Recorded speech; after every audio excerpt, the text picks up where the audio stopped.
I was born on the prairie, in the corn country, the corn village, in the middle of winter, in a square Puritan house at the beginning of a most brutal century, the 20th century. I was born out of the body of women, earth, village, and the people of the Americas. I was born into a valley richer than any river valley in the world, between two rivers, the Missouri and the Mississippi, on an alluvial drift where the pure humus of the earth went down without stone or poison 10, 12 feet. A beautiful curving prairie with rolling hills and valleys strangely mingled together, from passages of prairie to woodland flowers and hardwood forest, a land so rich that the Indians didn't have to plant anything. I was born in the Indian lands of the Fox, Dakota, Potawatomi, Wapello, Osceola, and Tama, those people driven away from this paradise. I was born in the village of democratic utopians who came for free land and freedom of worship and the new democratic human being. In 75 years, this rich land has been corned out, poisoned with chemicals, overplowed, eroded, the homesteads gone back to the banker, and the land now subjected to corporate farming.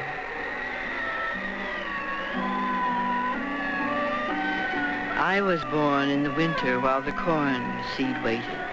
The earth frozen, the seed gone into its hard hull waiting, all waiting in the cold. I would be born no differently than the maize in the heat and moisture of my mother, cherished by the village, by the valley, by the seasons. The night I was born, the snow came, and in the white square house, in the birthing room on the ground floor, my grandmother, my young aunt, a neighbor woman, labored with two other women, my mother and myself. The men sat cozily in the parlor, drinking, telling jokes. My father, my uncle, my mother's two drunk brothers, and the country doctor waited, I'm sure, for a son.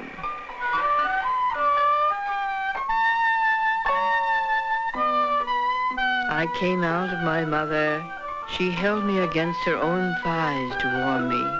She gave me the mother cob, and all is beautiful, the flower head, the curving neck, the meadowed breast, the horizon belly curve of buttock, the stretch of legs, the bottom of the feet, all beautiful, she said, root, earth, and she-rain.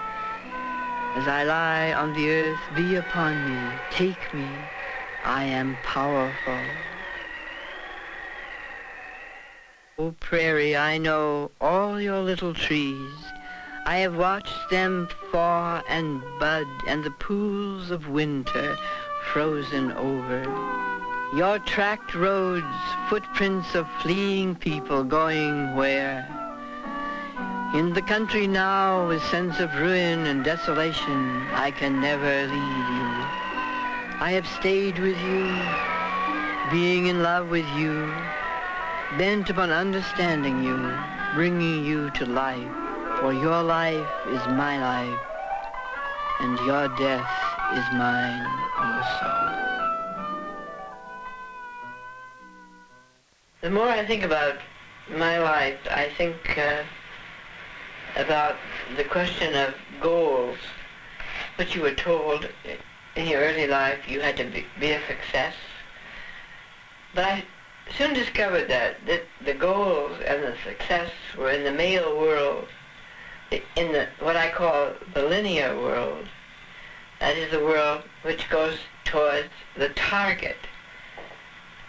And I remember when I was a young girl in the prairies, I thought, I don't want to move toward, in a linear way, toward the target. I'm not the gun sight. I repudiate that. And I felt that I wanted to live more in the generative world, in the world of the seed, in the world of the flower, in the world of generation, of perhaps even in the world of having a child, which became to me representative of the generative world, the world. I mean, 9 months of generation is not a goal. You know, you don't look forward to a target of saying, you know, I'm going to give birth to Napoleon, you know, as some great aim. And I began to feel in my life, and now as I grow older, I feel this is very, very important to me, that I wanted to grow and not to consume or not to become successful or become a goal. I wanted to grow in the way that the season grows. I mean, I don't think a sunflower says, well, I'm going to be a successful sunflower. You know, I'm going to be the biggest sunflower, the greatest. And I think I felt this very early, and now I'm looking back on my life. I feel that I really wanted to ripen. Who are we? Where have we come from? What movement of seed in a new country? History without women is only half a history. In the lives of our mothers, we feel vaguely a meaning of ourselves and what we are. Grandmother, who spoke to you? Where have you come from? My mothers and grandmothers fled Europe to bring their seed and their children to a new country. My Irish grandmothers fleeing famine in the mills of Lancaster and a certain death. My Indian grandmothers fleeing the seizure of their Iroquois lands and onto the Trail of Tears. My Puritan grandmothers in covered wagons fleeing the witch burnings at Salem. My grandmother fled from one lost farm to another, lost to the drunkenness of husbands and sons, all, woman, child, and land, all belonging to the husbands. These great matriarchs were fiercely guarding, nourishing, fighting women. My grandmother was a powerful woman, wounded by ignorance and inequality, repressed by puritanism of sex. She certainly never looked upon sex as anything but rape. I mean, she was just invaded and raped. Religiously, she thought that was her duty because she was a wife. And when she got pregnant, she was very angry. He went off and got drunk. She drove in a horse and buggy and a gun by her side all over Oklahoma, exhorting against drink, an organizer for the WCTU. She never danced or drank wine and sang only religious songs. She used to sing, Jesus, lover of my soul, let me to thy bosom fly. It was a love song, a passionate love song, the only one she had. And I don't know how she would have lived without that belief. The women suffered their oppression and psychic loneliness. I remember her crying at night, but you could never go into her. She would have been so humiliated. I was just paralyzed, in a sense, listening to her cry. My mother and my grandmother had beautiful high foreheads, very high and round, and they used to cover them up. My grandmother would tell my mother, no one's going to marry a woman with a high forehead. Grandmothers, mothers, all caught in the movement and flow of life. Who has written the history of your mother? My mother was a rich and powerful woman. She contains history. She was a brilliant woman. She could have been a mathematician, a scientist. Even with her timidity, she became an orator. She took her courage from the eyes of the farm and village women. She talked about the oppression of women all through the Midwest on the Chautauqua. She was arrested in food riots and for giving contraception information. In those days, it was 99 years in prison for telling women about birth control. She spoke to the poor women, the workers' wives, mothers, girls, sisters. She was fierce as a lioness for her children, for all children. My mother left my preacher father in Texas. She kidnapped us in the middle of the night, leaving our house, the dishes on the table, so like black slaves we could get a head start going north to Oklahoma. It was not only my mother and my grandmother. The underground guerrillas of the frontier were the farm women, the village women, the matriarchs, and the old maids, as they were called, the women who would not marry. In their long skirts and high collars, their beauty was of the plains, the long, low swells so strong, so fertile, so nourishing. They were no conquerors of land with only money and power dreams. They were like the land, loved and desolate, misused through dreams of power and conquest. These women preserved what was being trashed, lost. I went to the farms and stood deep in their skirts amid the lush cornfields. I fled the male world to their fire. I give thanks to these women. I am proud to have been in this matriarchy. Strong they were in those isolated farmhouses. Everything else was insecure, moving, but the women held down the little wooden houses like small boats in a high storm. They weren't going anywhere. They were in the middle of the prairie circle all the time, even in the covered wagons. They weren't seizing anything, making empires, hunting buffalo for sport, killing Indians, or dreaming up chemicals to kill the land. These beautiful and powerful women, with their hands and bodies and labor of womb and brain, built the Midwest, still unknown, unnamed, anonymous. Let us gather them like maternal seed. Let us sing their praises. Let us return to them as to the maternal cob, the D protein, the great growing crop of humanity.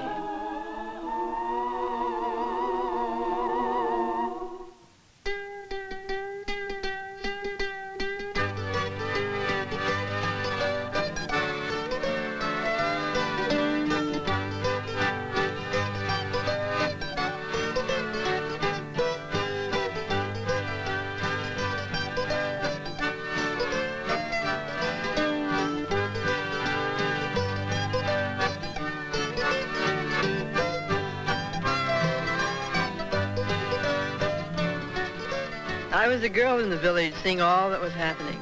We had our rituals, a hive cohesion in the new land, picnics, political meetings, where people came for miles, parades of the WCTU when we girls were dressed in white and rode in the hayrick, pulled by horses, shouting, "Tremble, King Alcohol, we shall grow up, and lips that touch liquor shall never touch mine."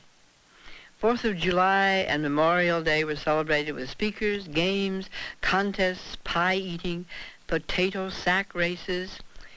There were corn shucking parties, get a red ear, kiss the girls, hoedown, barn dances, Virginia reels, sugar in the gourd and honey in the horn. I never was so happy since the day I was born.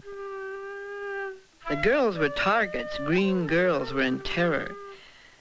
Does going through a forest with 100 hunters. The boys lined up outside the church to watch you, and you ran in agony. They caught you in the corn. We were warned to stay in on Saturday nights. We were in terror of sex, yet thought of nothing else. Wear your skirts longer. Something terrible is going to happen to you. I came out of the secret pods of the Midwest, out of the village. It is the little place. We all emerge from the little place. We emerged from the Protestant village, from the white salt box houses. We emerged from these cellars also wounded. Yes, I felt the village. We were together in an alien wilderness with a vengeful God. There was a sensuous joy among the people. I'm glad I lived in the democratic village, laid out according to Thomas Jefferson's plan, on the square, 160 free acres in the Homestead Act, the most democratic structure in the world at that time. The villages were laid out around the square for the courthouse, the people's domain. It belonged to the people. But I saw early the worm in the corn. It was a partial democracy. Some people were left out. Women, blacks, Indians. If you go into an Indian home, you will at least be offered coffee and bread or whatever, but you never say, well, I'm sorry, I just ate, or no, thank you, I'm not hungry. You take it, and what you don't eat, you take with you. See, but that's from years ago when they traveled by wagon and horseback and they had long distances to go. So whatever you don't eat, you take with you. We had neighbors, they would come and spend the evening. If they had a family, they would come and bring the family, and the youngsters would probably had a big kitchen, go to the kitchen and play games and sometimes make taffy and things like that. And the older people would visit together. People used to have nice times in those times. They didn't have so much money, but I think they really enjoyed themselves in some ways better than we do now. They helped each other with their work. Instead of hiring somebody, they didn't have a lot of money in those days. And people would exchange work. Your neighbor would help you do something, and when he had something he needed help, you'd help him back. Well, you nourish each other if you're menaced. I mean, if you're menaced by destruction or wilderness or alienation, then everyone draws together. It's inevitable. We nourish each other because we can't survive otherwise. It was dangerous to be a young, hungry, searching girl.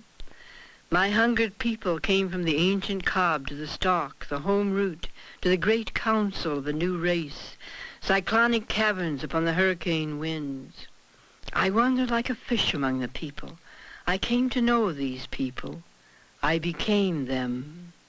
We met in the work fields, in the corn silk and the corn milk, in the rituals of food and feeding, in the magnificent land spaces of the continent. The great autumnal fields turned into rainbows. The cornlight fell on our faces. The dark loam turned into winter plowing, and the matriarch seeming to survive all dangers in the genetic sugar in the great hungers. I hoed corn and covered my eyes at the fall slaughter of pigs and held the bowl for the blood sausage, trying not to vomit. I moved from the family, through the family, into congregations of corn growers and feeders in the shuck of communal love and rich milk of ancient ancestors lying underground in the humus, pointing out the enemy.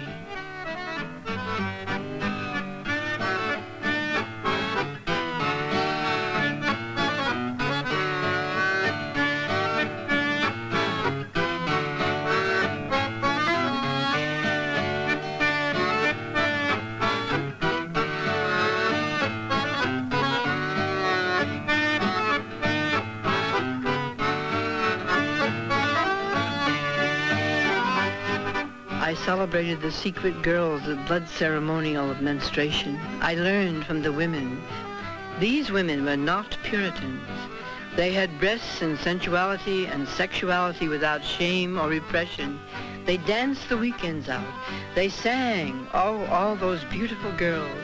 They saved me. They shook me like a rattle. They pounded me like a drum. They showed me how to ring the bells, how to be alive. They also taught me militancy of action. They struck with their fathers, picketed with their mothers. They knew who the enemy was. I had my first friend, an Indian whose mother was a Cherokee, married to a Scotchman. My first deep friend. She taught me the pitch of summer in all flesh, and the earth the future ancestors in a rain of seed. That you were home on the earth. All was center to the earth, which circled the horizon. I began to see. I began to write. And I began to want to write about the women. I also began to lurk at doors, you know, outside of the Christian Women's Temperance Union, and to hear what women were saying. And it was really frightening, because I heard the underground life of oppressed women, and I began to feel that that this should be expressed and this should be spoken, and then I began to feel in going to school that all the history of the people of the town and the village that I knew was not told. And I remember the first time I lived in Fort Scott, Kansas, and the farmers used to come in. I learned much later that this was the center of John Brown's raids, that he organized them on this square where I went to lurk as a young girl at 10 years old. But I didn't know it then. No one told you the true history of anybody. And so I sat behind the water where the farmers came to water their horses. And I wrote down, I'm sure this is the first realistic history of the Middle West. I wrote down everything I heard them say. I just wrote down what they said, including four-letter words and everything else. And I made the mistake of turning it in to my English teacher, who called my mother and said, where's your daughter? What in the hell is your daughter doing? Writing down all this. I'm sure it was the first really record of Midwest speech and history. And from then on, I think, I had this passion for writing down what was unknown, unspoken, unrecorded, anonymous, and lost. I began to move into the true country and my people. Workers and farmers bore on their bodies the deceit of the oppressors. In the dust and contour of the hard land and the great endless sky, I began to see. I began to write.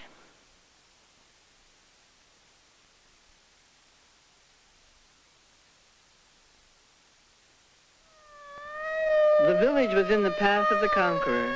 I was in the path of the war, World War I. The war destroyed the movements of the people. I had begun to take part in the militant movements of the people.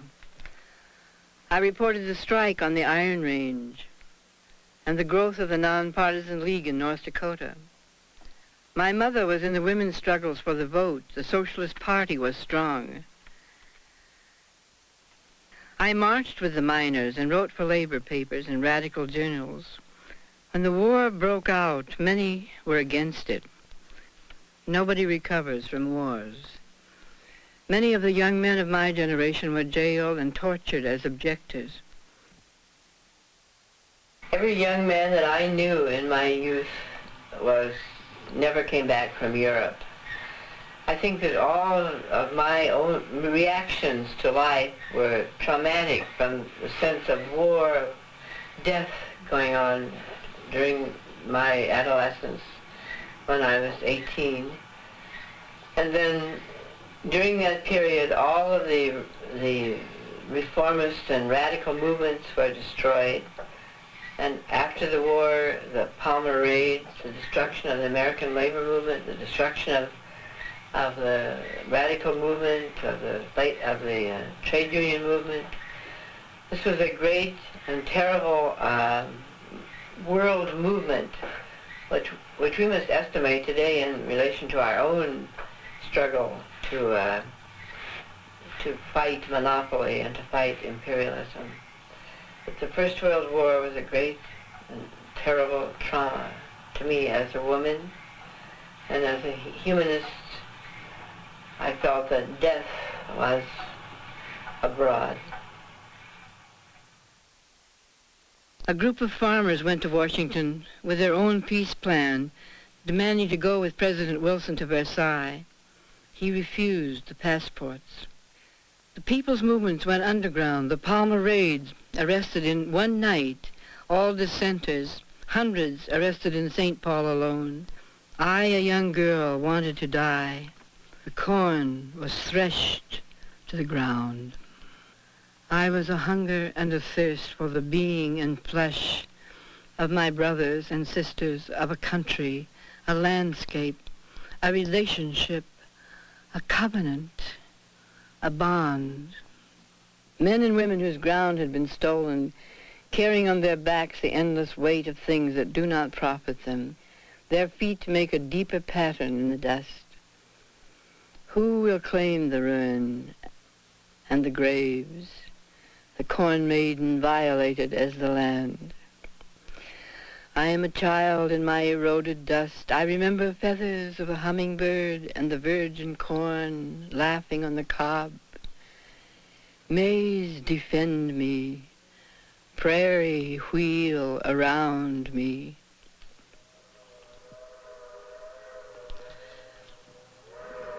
The war ended, and I came back to the Midwest by train. Recount how often the train stops, each stop a coffin. Running, crying women, the day darkens for us. In our nostrils the dust of the afternoon, our agony, led into slaughters we do not dream, misled by leaders, our constant blind struggle, receiving the new dead sons quietly, revenge born between our teeth.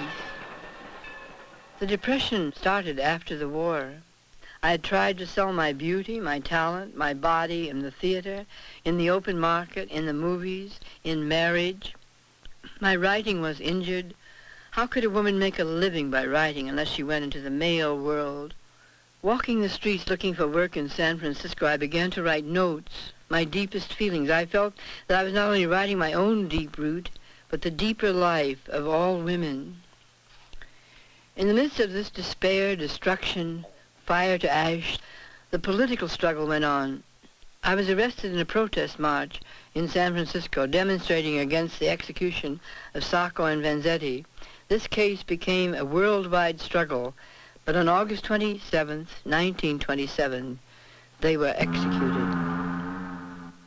In the jail that night, I said, I will have a child. I will make a living remark.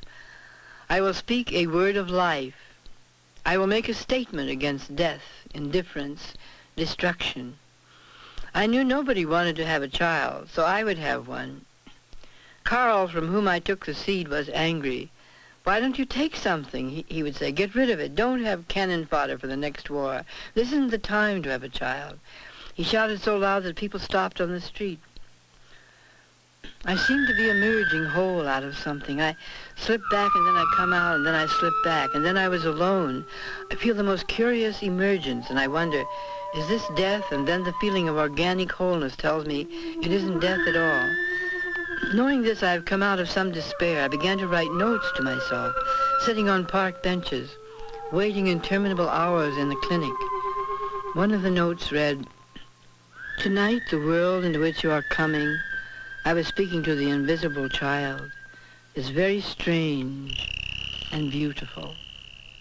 The fertile land wind blows on us like animals alone, unseen in our time. The delicate, strong odor of the growing spring. I hope you will be like these things. I hope you will glisten with the glisten of ancient life, the same beauty that is in leaf or a wild rabbit, wild, sweet beauty of limb and eye. I think of the wild animals now carrying their young, crouched in the dark underbrush with the fruit-scented land, the wind in their delicate nostrils.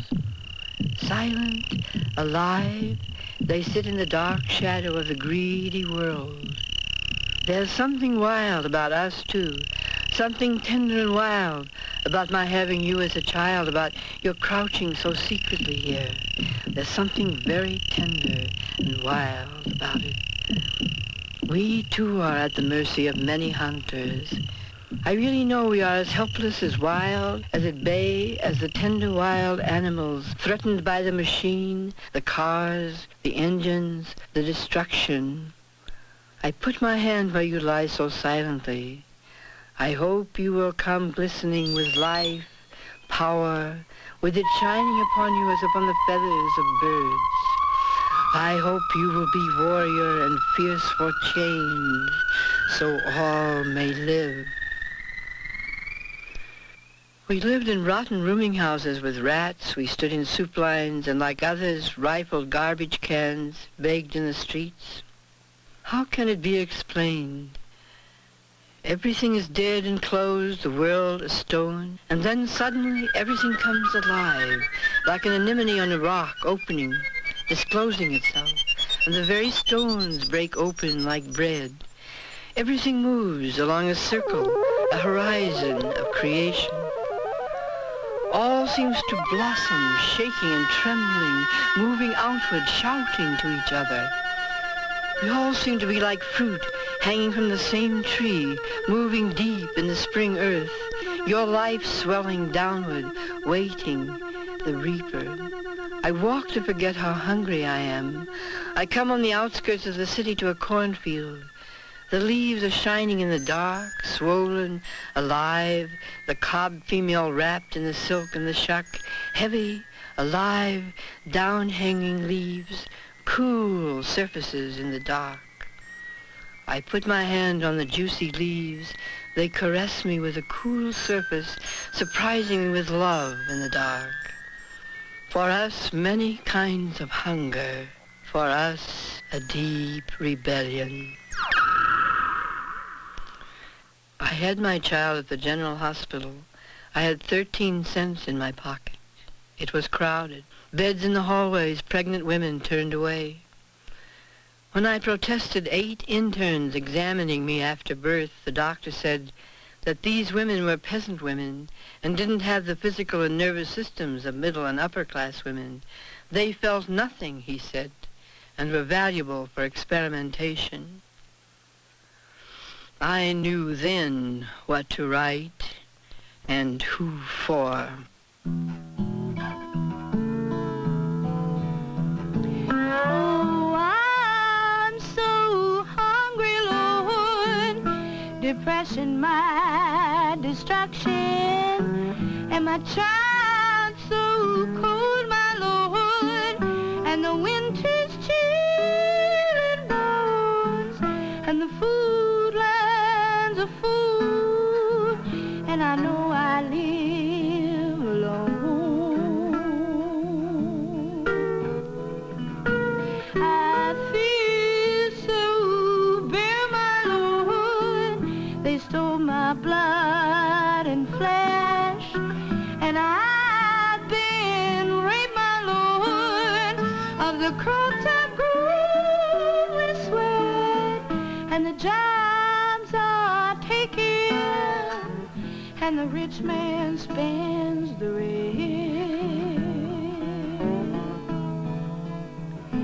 Oh, Lord, save the woman. Oh, Lord, save the woman. Oh, Lord, save the woman of our time. Oh, Lord, save the woman of our time. I will sing of the hungry pain of hunger. Women, like other third world people, feel want, poverty, and hunger for themselves and the families they nourish. They, like the unskilled worker, the farmer, the Native American, the black, the Chicano, they fell down in the social fabric first in the Depression.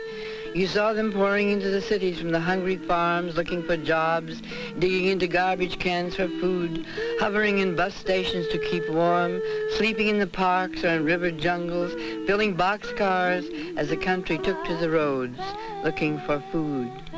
When people tell you that violence comes from the streets or from the unemployed or from the third world, this is not true. The real violence is the hunger and the speculation and the destruction of the crops of the people. There are millions and millions of dollars have been taken out of the blood and the flesh and the crops of the people in the North Country. This is the real terror of our time.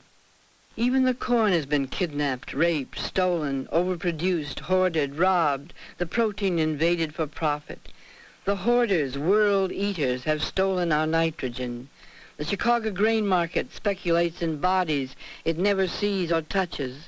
The throw of the dice, grain futures, raising the price, robs starving children, destroys small farms. The life-giving protein is invaded. Plunderers, desecrators, gamblers, burglars, speculators, human weevils, hoarders, thieves, and world eaters. Enemies invade the root with the cold insolence of buying and selling what they never loved. Lie low, get along, beg, borrow, or steal, go a lone wolf's way. It's a philosophy of war and famine. They stay strong and alive and terrible with it. We are like wolves in a jungle, not even traveling in a pack. I've lived in cities for many months, broke, without help, too timid to get in bread lines. I've known many women to live like this. I don't know why it is, but a woman will do this, will go for weeks verging on starvation, crawling in some hole, going through the streets ashamed, sitting in libraries, parks.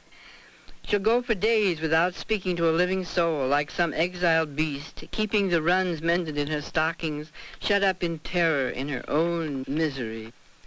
The women on the farms were active in the farm holiday movement, the penny sales, grabbing a sheriff who was trying to sell the farm and thrusting him into the barn, taking his pants away, helping to pour out the milk in Iowa when they didn't get enough to pay for feed, bringing their starving cattle to the Capitol steps and demanding hay. The Teamsters strike in 1934 took over the city and the countryside, demanding a union and a living wage. Black Friday, men called the murderous day. 2 men died from that day's shooting. Night and day, the workers held their children up to see the body of Ness, who died. Tuesday, the day of the funeral, 1,000 more militia were massed downtown. It was still over 90 in the shade. At 3:40, some command went down the ranks. I said foolishly at the last minute, I don't belong to the auxiliary. Could I march?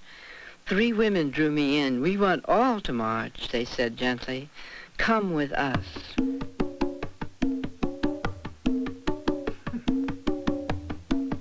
I was marching with a million hands, movements, faces, and my own movement was repeated again and again, making a new movement from those many gestures. The walking, falling back, the open mouth crying, nostrils stretched apart, the raised hand, the blow falling, and the outstretched hand drawing me in. I felt my legs straighten. I felt my feet join in that strange shuffle of thousands of bodies moving with direction, of thousands of feet, and my own breath with the gigantic breath. As if an electric charge had passed through me, my hair stood on end. I was marching. Our people in America are in deep anguish. They are in the dark of capitalism. The people suffer under capitalism. For the masks are cunning, and the naked wars of aggression are hidden under the words of democracy, and you are delivered into the death of wars against people you do not hate, and made guilty by Nagasaki's and Hiroshima's and Vietnam's and wounded knees you did not plan. Let us all return. It is the people who give birth to us, to all culture, who by their labors create all material and spiritual values.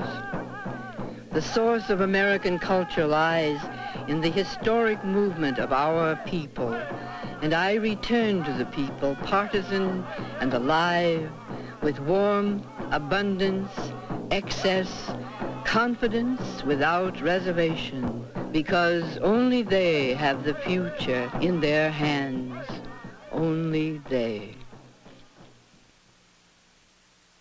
It's hard to tell about those years of the fall of Spain, the rise of fascism, and another great world holocaust, the Second World War.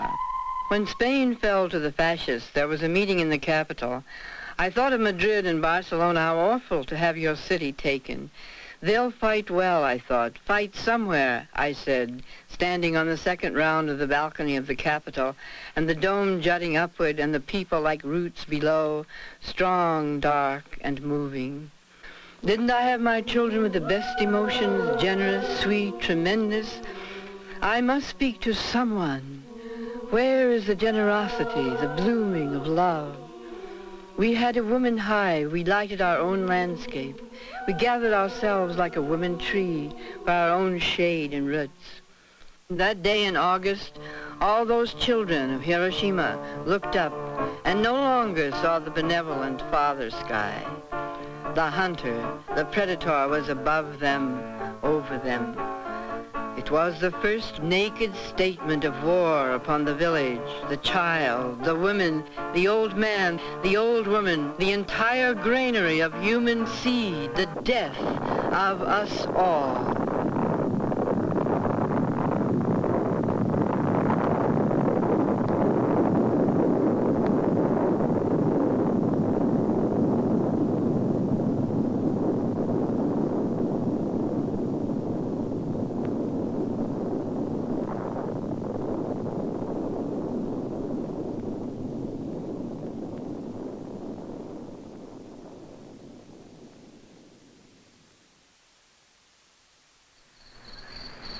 Thou art the democratic corn. We are brothers and sisters of the corn. Solidarity of the ovum and pollen, the massive fusion and fission more immense than man-made atomic energy. Immense magnetism of the female earth, drawing down the sun to generation. Enormous journals of the sun into the small, dark ovum of a time-indentured kernel. Everyone there, as the sun lowers, has a village in his heart. As I myself grow older, I come to value in my community those who are faithful to the cause of the people. Their faces separate and live for me, and turn like great sunflowers in the final harvest. All is made manifest in the harvest, an annunciation, all investing each other with reciprocal light and plenitude. It is all visible, the whole enacted in the valley, the common work in the man, woman, the village, community, the earth, the cosmos, all alive in the harvest. All is seen, all is known, and all is plenty. This is an old and loved valley. It has not been bought and sold. Its love has been collective, its structure communal. It was the global village now. We sing with you in choruses of millions. There were patterns of myself in the earth. In me, the trace of history and struggle. This dawn is our own. Let us open the final bud of the future together. Oh, prairie, I know all your little trees. I have watched them thaw and bud, and the pools of winter frozen over. Your tracked roads, the footprints of fleeing people, going where? In the country now, with sense of ruin and desolation, I can never leave you. I have stayed with you, being in love with you, bent upon understanding you, bringing you to life. For your life is my life, and your death is mine also.